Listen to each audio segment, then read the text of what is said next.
I didn't take the graveyard shift at the Athelgard Hotel because I have a fascination with the supernatural. I took it because my student loans were drowning me, and the night differential paid $24 an hour. In a city like Seattle, where rent eats 3/4 of your paycheck, you don't ask too many questions when someone offers you that kind of money to sit behind a desk and do homework. The Athelgard sits on the edge of the Pioneer Square district, a crumbling Art Deco relic from 1927 that probably looked magnificent before the damp Pacific Northwest weather got its claws into the limestone. Now, it just smells of wet wool, brass polish, and that specific cloying dust that only exists in buildings older than your grandparents. I started my shift on October 12th. The training was brief, conducted by a twitchy day manager named Mr. Henderson, who looked like he hadn't slept since the Bush administration. He walked me through the basics of the Innkeeper 2000 reservation system, a DOS-based nightmare that blinked in aggressive neon green text and showed me where the breaker box was. Most nights, you'll see maybe 2 people between 11 p.m. and 7 a.m., Henderson told me, his eyes darting to the street-facing windows as a heavy rain began to lash against the glass. It's quiet. Just run the audit at 3 a.m., slide the receipts under my door, and lock the main entrance at 2 a.m. sharp, no exceptions. He handed me a heavy ring of keys and a laminated sheet of paper taped to the desk. "These are the restricted rooms," he said, tapping the paper with a nicotine-stained fingernail. "Housekeeping uses them for storage, or they're waiting on contractors. Under no circumstances do you check a guest into these rooms, even if we are overbooked. Even if the President of the United States walks in." I scanned the list. Most were marked with standard reasons, like leaking pipe or carpet replacement. But at the bottom of the list, circled in thick red marker, was room 808. The reason column didn't say maintenance or renovation. It just said, "Do not occupy." "What's wrong with 808? I asked. Henderson stiffened. He didn't look at the list. He looked at the ceiling, as if he could see through the layers of concrete and timber all the way up to the 8th floor. "Structural instability," he muttered, turning his back to me to grab his coat. "Floorboards aren't safe. Just don't put anyone in there. And don't go up there yourself, unless the building is literally on fire. Got it?" "Got it," I said. For the first 3 weeks, it was exactly as advertised. I sat in the dim, amber glow of the lobby lamps, drinking stale coffee and writing essays on my laptop. The silence in the hotel was heavy, the kind of silence that feels like pressure in your ears. Occasionally, the elevator machinery would groan in the shaft like a dying animal, or the ice machine down the hall would clatter, but otherwise, I was alone. I settled into the rhythm of the night audit. I memorized the creaks of the building. I learned which floorboards in the lobby squeaked. I stopped thinking about room 808 entirely. It was just a red block on my computer screen, a digital ghost in the system that I learned to ignore. But looking back, I realized the silence wasn't empty. It was waiting. It was a Tuesday night, specifically November 7th, when the routine finally cracked. The lobby clock read 2:14 a.m. I remember the time because I had just finished my second cup of terrible vending machine coffee and was staring at the security monitors, watching the grain of the black and white feed shift like static insects. The phone shattered the silence. Not the soft, digital trill of a modern office phone, but the jarring, mechanical ring of the hotel's ancient switchboard system. The sound echoed off the marble floors, making me jump so hard I spilled coffee on my wrist. I wiped it off and picked up the receiver. "Front desk, this is Sam." "Yeah, look, you need to send someone up here immediately," a male voice snapped. He sounded groggy but furious. The caller ID showed RM 810. I pulled up his file. Mr. Lewis. A businessman in town for a tech conference. Checked in at 4 p.m. "Is there a problem?" "Mr. Lewis? Is there a problem?" "You're damn right there's a problem," he hissed. "I have a presentation at 8 in the morning, and the woman next door has been screaming her head off for the last 45 minutes. It sounds like she's being murdered." I paused, confused. The hotel was at maybe 15% occupancy. I knew for a fact the 8th floor was practically a ghost town. "I apologize, sir," I said, my fingers flying across the keyboard to check the room grid. "Which room is the noise coming from?" "Room 808, he said. "The one right next to my headboard." "She's sobbing, hysterical. And I heard something heavy hit the wall a minute ago. If this is a domestic dispute, I'm calling the cops." My finger hovered over the enter key. On my screen, the grid for the 8th floor was a sea of gray unoccupied squares. Room 810 was green, but room 808 was a solid, unmoving block of red. Do not occupy. Mr. Lewis, I said, trying to keep my voice even. According to my system, the room next to you is empty. It's currently out of order for maintenance. No one has been checked into that room for quite some time. There was a silence on the other end of the line. A heavy, static-filled silence. Don't lie to me, kid, Lewis whispered, his anger suddenly replaced by something tighter, sharper. I'm pressing my ear against the drywall right now. I can hear her gasping. It sounds wet, like she's choking on something. A cold prickle started at the base of my neck and worked its way down my spine. The way he described it, wet, didn't sit right. It might be the pipes, sir, I lied. It was the standard hotel excuse. Old buildings like this, the plumbing can groan and bang. It echoes through the walls. I can offer to move you to the 4th floor if... It's not the damn pipes, he shouted, making me pull the receiver away from my ear. She's crying. She's saying something. I think she's saying it hurts.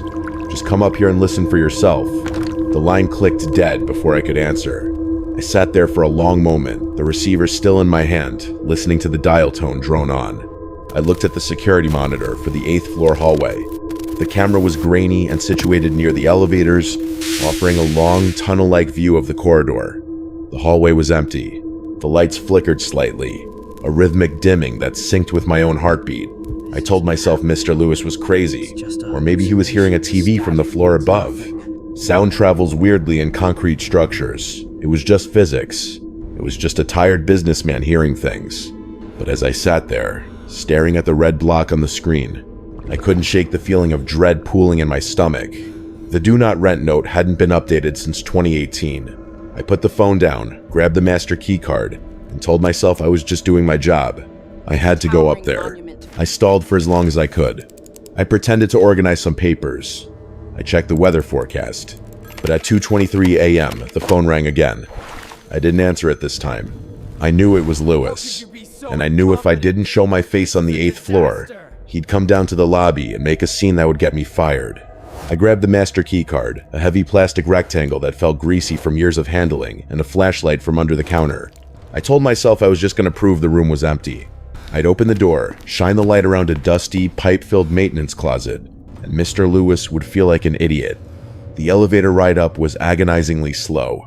The Ethelgard's elevators are the old traction kind that shudder with every floor they pass. Chunk whir. Chunk whir. The display flickered. 4, 5, 6. When the door slid open on the 8th floor, the first thing that hit me was the temperature. The lobby had been a comfortable 68 degrees. Up here, it felt like stepping into a walk-in freezer. The cold bit through my thin uniform shirt, raising goose flesh on my arms instantly. It wasn't just a draft. The air felt still and heavy, like it had been holding its breath waiting for me. Then came the smell. It was faint at first, but as I stepped out onto the worn burgundy carpet, it filled my nose. It was the sickly sweet scent of dried lavender, masking something fouler underneath, like stagnant water found in a clogged drain, or a wet drywall that's been rotting for years. The combination made me gag slightly. It tasted like copper on the back of my tongue. "Hello," I called out. My voice sounded small, swallowed immediately by the long, dimly lit corridor. The sconces on the walls were dim, casting long V-shaped shadows against the peeling wallpaper. I walked down the hall, counting the brass numbers on the doors. 802, 804, 806. Room 808 was halfway down the hall on the left. Room 810 was right next to it.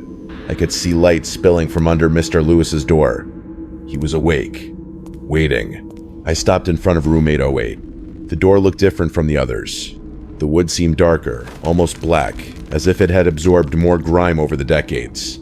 The brass number plate was tarnished, the 0 hanging slightly crooked. I held my breath and leaned in, pressing my ear toward the wood. At first, I heard nothing but the blood rushing in my own ears. I was about to exhale, about to knock on Lewis's door and tell him he was crazy. Then I heard it. It was low, rhythmic, and devastatingly human. It wasn't the wailing of a ghost in a movie. It was the sound of someone who has been crying until their throat is raw, A wet, gasping inhale, followed by a trembling, choked sob. Who? My stomach dropped. It sounded like a woman, curled up right on the other side of the door, maybe 2 feet away from me. I could hear the wet slickness of mucus in her throat. I could hear the fabric of a dress shifting against the floorboards as she rocked back and forth. Mr. Lewis wasn't crazy. Someone was in there. And from the sound of it, she was in agony. Housekeeping? I called out, my voice shaking. Is someone in there? The sobbing stopped instantly. The silence that followed was worse than the crying. It wasn't a natural pause. It felt like a predator, freezing because it heard a twig snap. I stood there in the freezing hallway, smelling that rotting lavender, and I knew with absolute, terrifying certainty that whatever was on the other side of that door was listening to me. I stood paralyzed for what felt like minutes, though it was likely only seconds. The silence from behind the door of room 808 was thick, a physical barrier pressing against my chest.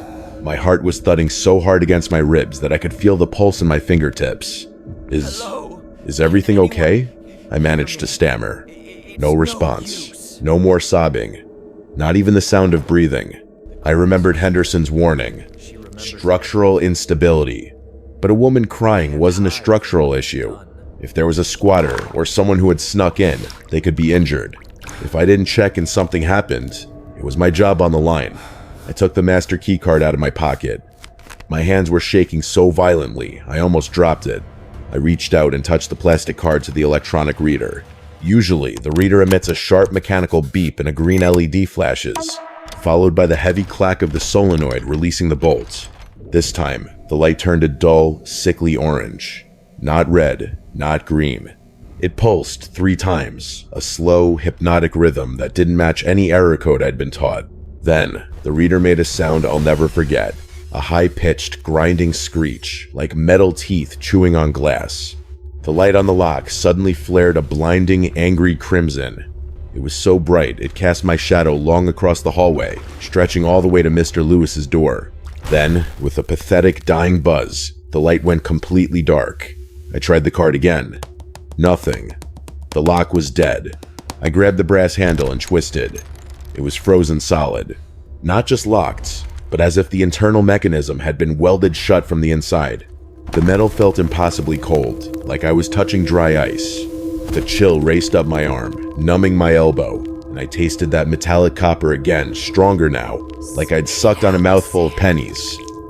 Open the door, a voice whispered. I jumped back, my heels skidding on the carpet. It wasn't the woman. It was Mr. Lewis. He had cracked his door open just a sliver. I could only see one of his eyes, wide and bloodshot, staring at me through the gap. I can't, I panted, my breath coming in short, ragged bursts. The lock. It just died. The system crashed. She's right behind the door, Lewis whispered. His voice was trembling. She stopped crying because she heard you. She's standing right there, Sam. I can see her shadow under the doorframe. I looked down. There was a gap of about half an inch between the bottom of the door to 808 and the carpet. There was no light coming from the room, but the hallway light should have been spilling under it. Instead, there was a solid, localized darkness. 2 points of blacker than black shadow were pressed right against the crack. It looked exactly like the tips of 2 bare gray feet. As I watched, the shadows began to spread. A dark, viscous liquid began to seep out from under the door of 808.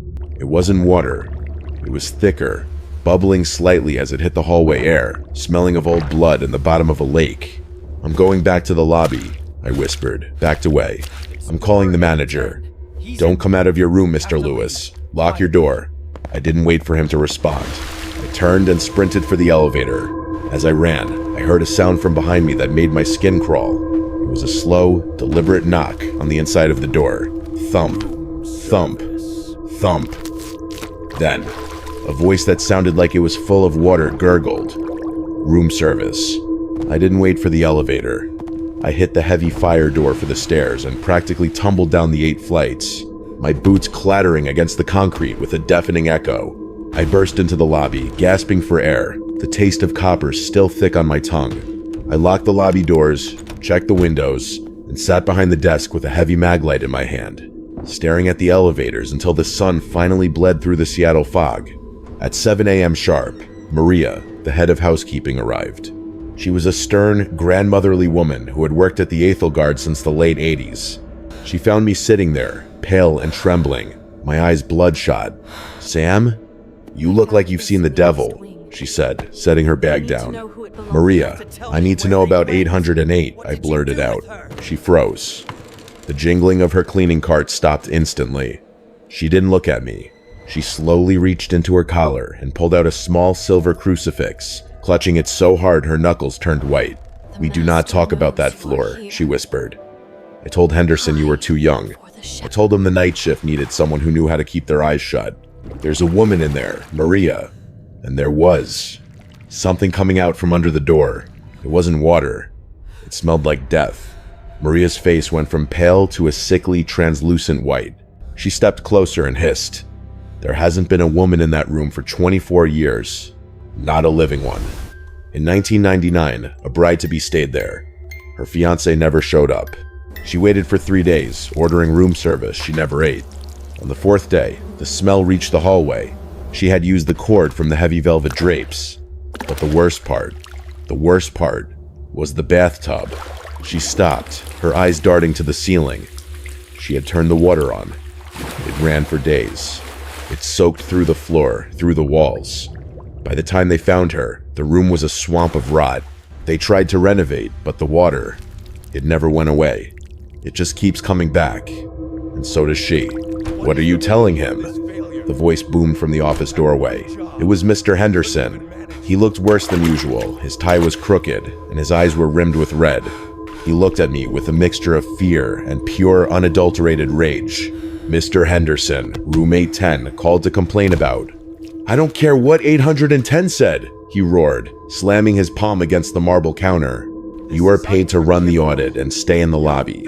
If I hear you've been up to the 8th floor again, you're fired. No references, no final check. Am I clear?" "But the guest is being compensated." Henderson cut me off. "I've already moved him. Now get out. Go home. Sleep. And if you want to keep this job, you'll forget you ever heard the word 8. As I walked out into the cold morning air, I saw Maria watching me through the glass. She wasn't angry. She looked sorry. She made a quick sign of the cross and turned away, disappearing into the shadows of the lobby. My hands wouldn't stop shaking as I reached for my car keys. Henderson wasn't just hiding a haunting. He was terrified. And he wasn't terrified of the ghost. He was terrified of something the hotel was doing to keep it there. I should have quit. Any rational person would have thrown their uniform on the counter and walked out after hearing Maria's story. But poverty has a way of rationalizing terror. I told myself that as long as I stayed in the lobby, 8 floors down and 100 feet of concrete away from room 808, I was safe. I told myself Henderson was just a stressed jerk and Maria was superstitious. I was wrong. It was 3 nights later, November 10th, the Friday night shift. The heavy rain had turned into a steady, freezing drizzle that coated the lobby windows in a blurry gray sheen. It was 3:33 a.m. I know the time because I had just finished the audit reports and was staring at the digital clock on the phone base, willing the numbers to change. The lobby was dead silent, the kind of silence that rings in your ears. Then, the internal line blinked. It didn't ring. The ringer volume was set to low, so it just gave a soft electronic chirp. But in that silence, it sounded like a gunshot. I froze. No guests had checked in that night. The few occupied rooms were on the 3rd and 4th floors, mostly business travelers who were asleep hours ago. I looked at the small green LCD screen on the phone base. Incoming call. ROM 808. The air in my lungs turned to ice. I stared at the screen, watching the letters pulse. RM 808. RM 808. My hand moved on its own. It was that nightmare logic, where you know you shouldn't open the door, but your body does it anyway. I picked up the receiver and pressed it slowly to my ear. My hand was trembling so bad the cord rattled against the desk. "Front desk," I whispered. My voice was barely audible. There was no static. Usually, these old lines hum with electrical interference. This line was crystal clear, terrifyingly so. At first, I thought no one was there. Then, I heard it. Water. It sounded like a faucet running at full blast into a porcelain tub. Whoosh. Splash. Whoosh. The sound was echoing, as if the phone wasn't in the room, but hovering right above the water's surface. "Hello?" I said, my voice cracking. "Is someone there?" The water sound didn't stop. But then, layered underneath the rushing water, another sound emerged. Humming. It was a woman's voice, but it was wrong. It sounded distant and distorted, like audio playing from a warped cassette tape that was being dragged by a heavy finger. The pitch slid up and down unnaturally. She was humming a lullaby, something simple, maybe Twinkle, Twinkle, Little Star, but the melody was inverted. Low where it should be high, guttural where it should be soft. Then came a splash. A heavy, wet sound, like a dead weight slipping under the surface. The humming stopped abruptly. "Help. Me." The voice didn't come from the receiver. It sounded like it was right next to my ear, wet and gurgling, as if the speaker had a mouthful of water. I slammed the phone down into the cradle so hard the plastic cracked. I scrambled backward, my chair wheels screeching on the marble, until my back hit the mail slots behind the desk. I stared at the phone, chest heaving, waiting for it to ring again. It didn't, but the little green light for line 4, the line connected to the 8th floor, stayed lit, solid, unblinking. Someone had left the phone off the hook up there, and from 8 floors away, through the receiver I had just slammed down, I could still faintly hear the sound of running water. I couldn't sit next to that phone anymore. The little green light for line 4 was still glowing, a silent, unblinking eye staring at me from the console. I needed to be somewhere noisy, somewhere the mechanical hum of the building would drown out the memory of that wet, gurgling voice. I told myself I was going to check the breaker status, a valid excuse if Henderson caught me, and headed down to the basement boiler room. The basement was a labyrinth of pipes and concrete, smelling intensely of rust, ozone, and that peculiar, sweet scent of heated dust. The massive furnaces roared like trapped beasts, vibrating the floor beneath my feet. It was sweltering down there, a stark contrast to the unnatural chill of the 8th floor, but I welcomed the heat. It felt real. I made my way to the maintenance cage, a fenced-off area filled with half-empty paint cans and tools that hadn't been touched since the Clinton administration. In the corner, shoved behind a stack of rusted radiator coils, was a metal filing cabinet. I don't know why I opened it. Maybe I was looking for proof that I wasn't losing my mind. The top drawer was jammed, but the second one slid open with a screech of metal on metal. Inside were stacks of yellowed invoices and a thick green hardcover book. Maintenance log, 1998 to 1999. I pulled it out. The cover was sticky with grime. I flipped it open under the flickering fluorescent bulb. The handwriting belonged to someone named Frank. The early entries were mundane, changing bulbs in the lobby, unclogging toilets on the 2nd floor.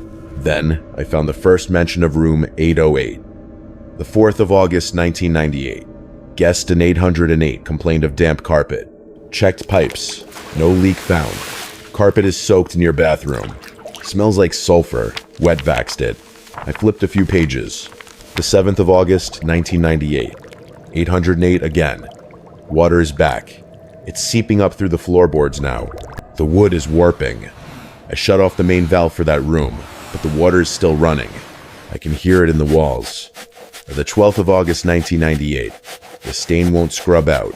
It looks like mold, but it moves when you look at it sideways.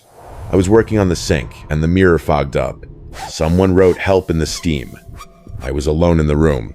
My hands started to sweat, sticking to the paper. The handwriting, which had been neat block letters, was starting to deteriorate into a jagged scrawl. The 20th of August, 1998. I don't want to go back in there. Henderson says I have to replace the vanity. I saw her today. In the reflection. She was standing in the tub. Her face is all wrong. It's too long. Her mouth is open too wide. I turned the page. The next few entries were erratic, written in heavy, dark ink that had torn through the paper in places. The 1st of September, 1998. She's crying again. It hurts my ears.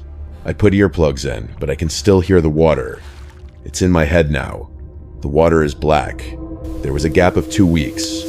Then, one final entry. It wasn't dated. It was just scrawled across the middle of the page in large, shaky letters. Plumbing fine. Stain won't scrub out. She's still watching me. She wants me to turn the water back on. The rest of the book was blank. I closed the logbook, my heart hammering against my ribs. Frank hadn't just quit. The handwriting. It looked like a man unraveling. I shoved the book back into the cabinet and turned to leave, desperate to get back to the safety of the lobby lights. But as I turned, a drop of water hit my cheek. I froze. I was in the basement. There were pipes everywhere. It was just condensation. I looked up.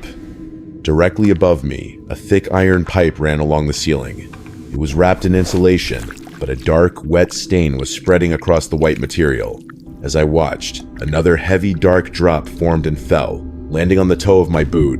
It didn't look like water. It was thick and viscous. I traced the pipe with my eyes. It was labeled with a faded metal tag. Riser 8. North Wing. The pipe from the 8th floor. I bolted from the basement, taking the stairs 2 at a time, terrified that the black liquid dripping from the pipe would touch me. When I burst back into the lobby, the brightness of the chandeliers felt aggressive, hurting my eyes after the gloom of the boiler room.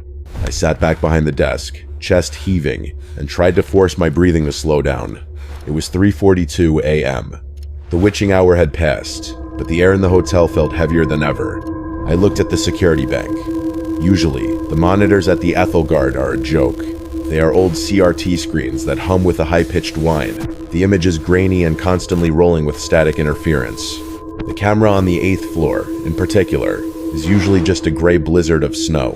Henderson always said the wiring up there was shot, but tonight, Monitor 4 was different. It wasn't just clear, it was hyper-real. The image was sharp, the contrast distinct, as if someone had replaced the old lens with a 4K camera while I was downstairs. I could see the individual patterns in the carpet runner. I could see the dust motes floating under the hallway sconces. And I could see the door to room 808. As I watched, mesmerized by the impossible clarity of the feed, the handle of room 808 began to turn. It moved slowly, grinding downward. I remembered how frozen it had felt when I tried to open it like it was welded shut. But on the screen, it turned with a smooth, fluid motion. The latch clicked, I swear. I could hear it through the silent monitor, and the door drifted open. It didn't open wide, just enough for a hand to emerge. It wasn't a spectral, transparent hand. It looked solid, but wrong. The skin was the color of wet newspaper, gray and sodden. The fingers were too long, grabbing the doorframe with a desperate, claw-like grip. I wanted to look away, but my body was paralyzed. I watched as a figure dragged itself out of the room. It was a woman. Or it had been. She was wearing something that might have been a white dress once, but was now a heavy, dark, sodden mess clinging to her skeletal frame. She didn't stand up. She crawled. She dug her fingernails into the carpet and pulled her body forward, inch by agonizing inch, her legs trailing uselessly behind her like dead weight. Where she dragged herself, she left a thick, dark trail on the carpet. It glistened black in the camera's night vision. She pulled herself into the center of the hallway and stopped. Then, slowly, her head snapped up. She looked directly at the security camera. Her face was a blur of digital distortion, a pixelated smear of gray where features should have been. But I felt the gaze. I felt it pierce through the lens, travel down 8 floors of wiring, and punch me in the gut. The monitor let out a loud, popping hiss. The image scrambled violently, turning into a kaleidoscope of black and white static. I jumped back, knocking my chair over. When the static cleared 3 seconds later, the hallway on the screen was empty. The door to room 808 was shut tight. The dark trail on the carpet was gone, but the camera was still perfectly, impossibly clear. And on the floor, right in front of the lens, was a single wet footprint.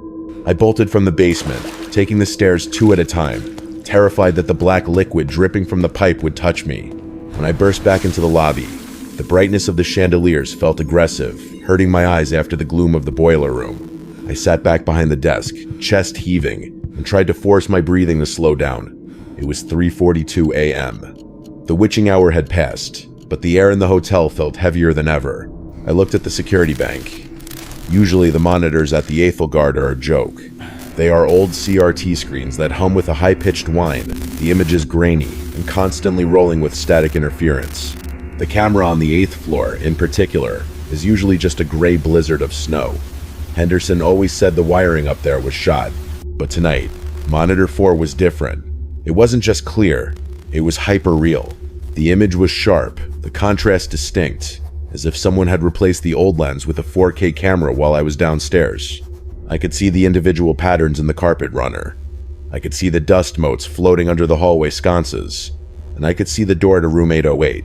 As I watched, mesmerized by the impossible clarity of the feed, the handle of room 808 began to turn.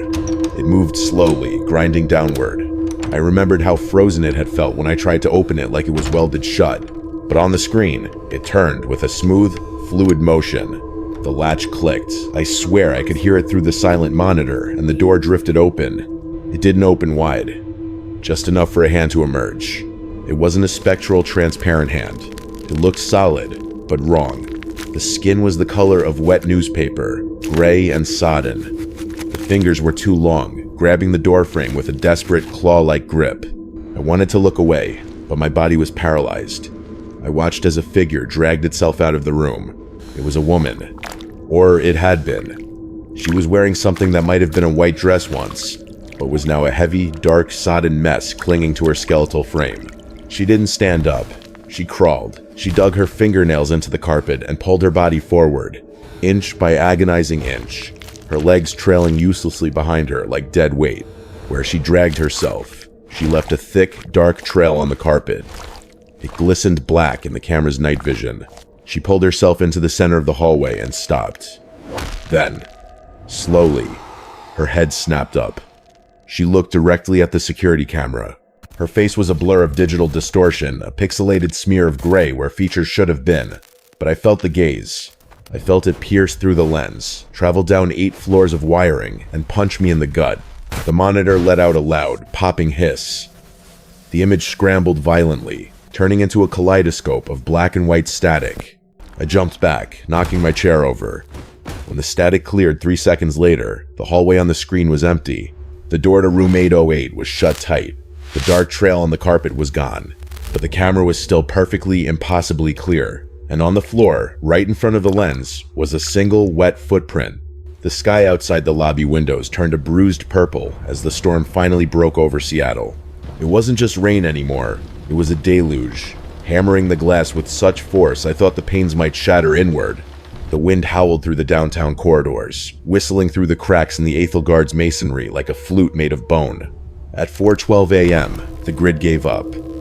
There was no flicker, no warning. The chandeliers above me died instantly, plunging the lobby into absolute suffocating darkness.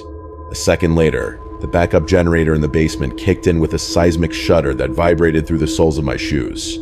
The emergency lights buzzed to life dim, sickly yellow bulbs caged in wire mesh that cast long swinging shadows across the marble floor. The silence of the ventilation system was replaced by the low, angry thrum of the generator and the relentless drumming of the rain. Then, a new sound cut through the noise. A shrill, continuous ringing. The elevator emergency alarm. I scrambled over the desk, grabbing the emergency override key and my flashlight. I sprinted to the elevator bank. The digital display above the left car was dead. The right car's display was flickering, the numbers scrolling rapidly before freezing on a single digit.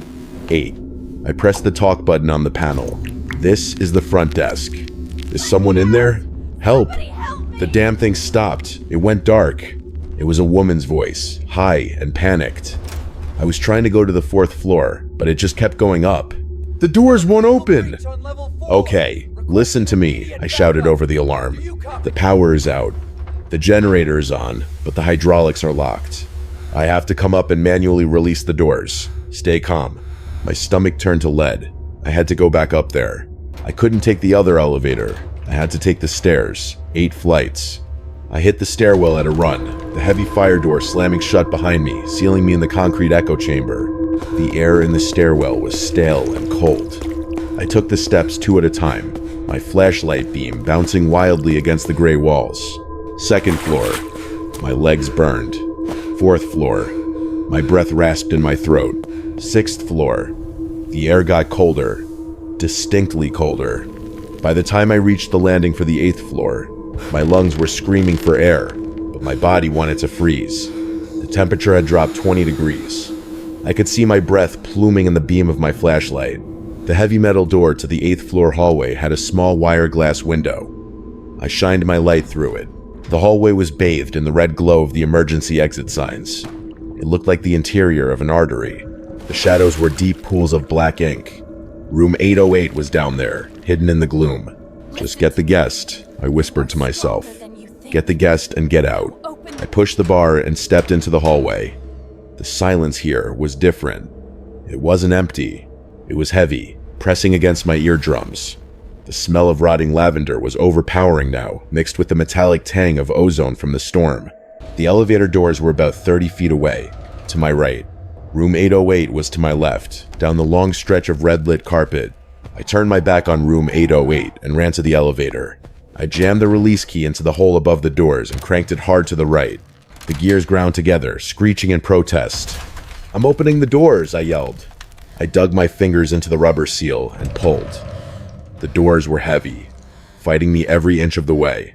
With a grunt of effort, I forced them open about 2 feet. The woman inside scrambled out before I could even fully secure them. She was in pajamas, barefoot, eyes wide with terror. "Thank God," she gasped, grabbing my arm. Her skin was freezing. "We have to go. We have to go now." "It's okay. Take the stairs," I pointed.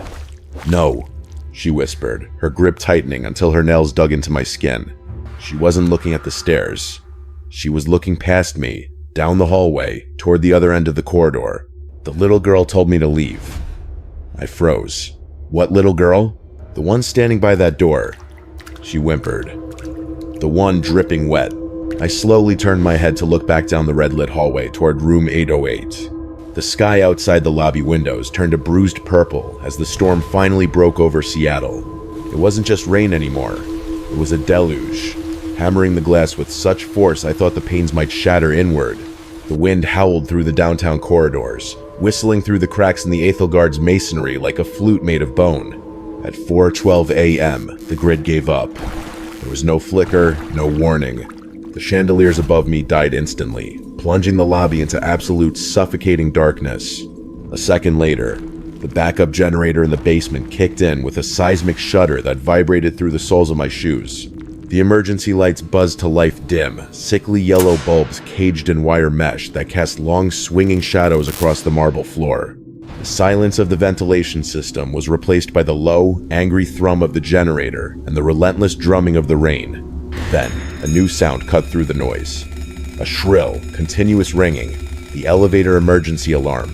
I scrambled over the desk, grabbing the emergency override key and my flashlight. I sprinted to the elevator bank. The digital display above the left car was dead. The right car's display was flickering, the numbers scrolling rapidly before freezing on a single digit. 8. I pressed the talk button on the panel. "This is the front desk. Is someone in there?" "Help!" The damn thing stopped. It went dark. It was a woman's voice, high and panicked. I was trying to go to the 4th floor, but it just kept going up. "The doors won't open." "Okay, listen to me," I shouted over the alarm. "The power is out, the generator is on, but the hydraulics are locked. I have to come up and manually release the doors. Stay calm." My stomach turned to lead. I had to go back up there. I couldn't take the other elevator. I had to take the stairs. 8 flights. I hit the stairwell at a run, the heavy fire door slamming shut behind me, sealing me in the concrete echo chamber. The air in the stairwell was stale and cold. I took the steps 2 at a time, my flashlight beam bouncing wildly against the gray walls. 2nd floor. My legs burned. 4th floor. My breath rasped in my throat.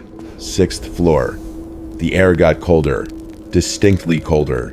By the time I reached the landing for the 8th floor, my lungs were screaming for air, but my body wanted to freeze. The temperature had dropped 20 degrees. I could see my breath pluming in the beam of my flashlight.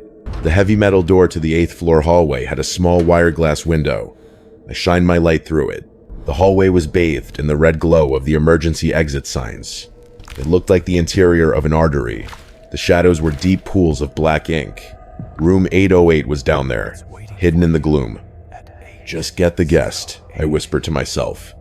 "Get the guest and get out." I pushed the bar and stepped into the hallway. The silence here was different. It wasn't empty. It was heavy, pressing against my eardrums. The smell of rotting lavender was overpowering now, mixed with the metallic tang of ozone from the storm. The elevator doors were about 30 feet away, to my right. Room 808 was to my left, down the long stretch of red-lit carpet. I turned my back on room 808 and ran to the elevator. I jammed the release key into the hole above the doors and cranked it hard to the right. The gears ground together, screeching in protest. "I'm opening the doors!" I yelled. I dug my fingers into the rubber seal and pulled. The doors were heavy, fighting me every inch of the way. With a grunt of effort, I forced them open about 2 feet. The woman inside scrambled out before I could even fully secure them. She was in pajamas, barefoot, eyes wide with terror. "Thank God," she gasped, grabbing my arm. Her skin was freezing. "We have to go. We have to go now."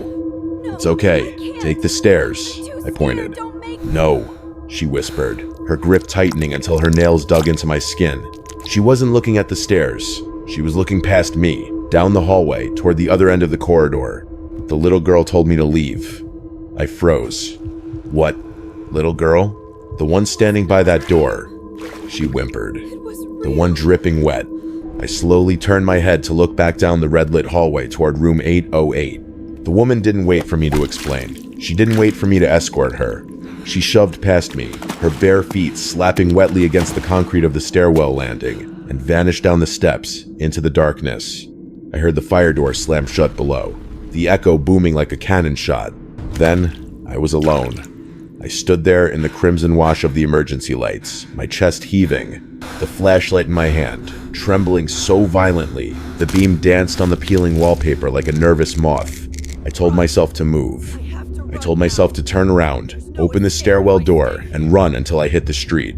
But I couldn't. A sound behind me rooted my feet to the floor. Scree! It was the sound of rusted hinges grinding under immense weight. I turned around slowly, my flashlight beam cutting through the red gloom. The door to room 808 was wide open. From where I stood by the elevators, I could see straight inside. It was like looking into a wound in the building's side. The rest of the hotel had been updated in the mid-2000s, beige walls, generic abstract art, commercial carpet. But the room inside 808 was a time capsule of rot. My flashlight beam swept across walls covered in peeling, Victorian-style floral wallpaper that was bloated with moisture. Heavy, dark velvet drapes hung in tatters over the window, swaying slightly in a draft that shouldn't have existed. But it was the floor that made my stomach lurch. The carpet wasn't just wet, it was submerged. A thick, black sludge covered the entire floor of the room, rippling slightly, as if disturbed by something moving beneath the surface. It didn't reflect my flashlight beam like water. It absorbed the light, a matte, oily darkness that looked infinite. The smell hit me, then a physical blow of decay. It wasn't just lavender anymore. It smelled like the inside of a wall where a rat has died, amplified by the sweetness of sewage. I gagged, covering my nose with my sleeve, but the taste coated my tongue instantly. I took a step backward, my boots squeaking on the hallway carpet. From inside the room, across that lake of black sludge, the bathroom door stood slightly ajar. And then, the crying started. It didn't build up this time. It exploded from the bathroom with terrifying volume. It wasn't the soft weeping I had heard through the door before. This was the sound of pure, animalistic panic. Hugh! Hugh! It was a wet, choking sound, loud enough to vibrate the floorboards beneath my feet. It sounded like a woman trying to scream while her lungs were filling with fluid. "I'm sorry," the voice shrieked. The words gargled and distorted. I'm sorry, please turn it off." The bathroom door slammed open. It hit the wall with a crack that sounded like a gunshot. Darkness poured out of the bathroom. Not shadow, actual darkness. A thick, swirling mist that rolled over the black sludge on the floor, rushing toward the hallway where I stood frozen. And in the center of that mist, something white was moving. The thing in the mist moved faster than anything organic should be able to move. It wasn't running, it was surging, like a whitecap on a violent ocean. I didn't see a face. I didn't see eyes. I just saw a blur of sodden gray flesh and tangled hair before a wall of air hit me. It hit me with the force of a physical blow, slamming me backward against the elevator doors. It wasn't wind, it was pressure. The air pressure in the hallway dropped so sharply and so suddenly that my ears popped painfully. Then, the red emergency lights exploded. They didn't just flicker out. The plastic casing shattered, raining sparks and shards down onto the carpet. The hallway plunged into absolute, suffocating darkness. I was blind. The darkness was heavy, pressing against my eyes like a weighted blanket. I flailed my arm out, trying to find my flashlight, but it had skittered away across the floor when I hit the wall. Sam. The voice was right in front of me. It was wet, gurgling, and impossibly loud. I felt a spray of cold, stagnant water hit my face. She was out of the room. She was in the hallway with me. Panic, primal and electric, hijacked my brain. I didn't think. I scrambled. I dropped to my hands and knees, instinctively trying to get below the crushing weight of the air. I knew the stairwell door was 30 feet away. In the dark, that distance felt like miles. I started to crawl. Slap, slap, slap. Behind me, I heard wet, heavy footsteps. They weren't the footsteps of someone walking. They were the sounds of wet, dead weight dragging and flopping against the carpet. Slap, drag, slap, drag. It burns, the voice whispered, directly behind my left ear. The water burns. I lunged forward, scraping my palms against the rough carpet. The smell of rotting lavender was so thick I could taste it, coating the back of my throat with bile. The air was freezing, colder than a freezer, biting through my uniform. My hand struck the wall. I scrambled up, using the wallpaper to guide me, my fingers tearing at the peeling edges. I needed the crash bar of the fire door. Something cold and slimy wrapped around my ankle. I screamed, a raw tearing sound that echoed in the blackness. The grip was tight, like a vice made of wet kelp. It yanked hard. I fell forward, my chin slamming into the carpet. I kicked out wildly, my boot connecting with something soft and yielding. There was a wet squelch, like stepping on a rotten pumpkin. The grip loosened just enough. I scrambled up, lunging blindly into the dark. My hands hit the cold metal of the crash bar. I didn't push it. I threw my entire body weight against it. The door flew open. I tumbled out onto the concrete landing of the stairwell, the momentum sending me rolling down the first 3 steps. I scrambled to my feet and slammed the heavy fire door shut. I leaned my back against it, gasping for air, my heart hammering like a trapped bird against my ribs. From the other side of the steel door, there was a heavy, wet thud.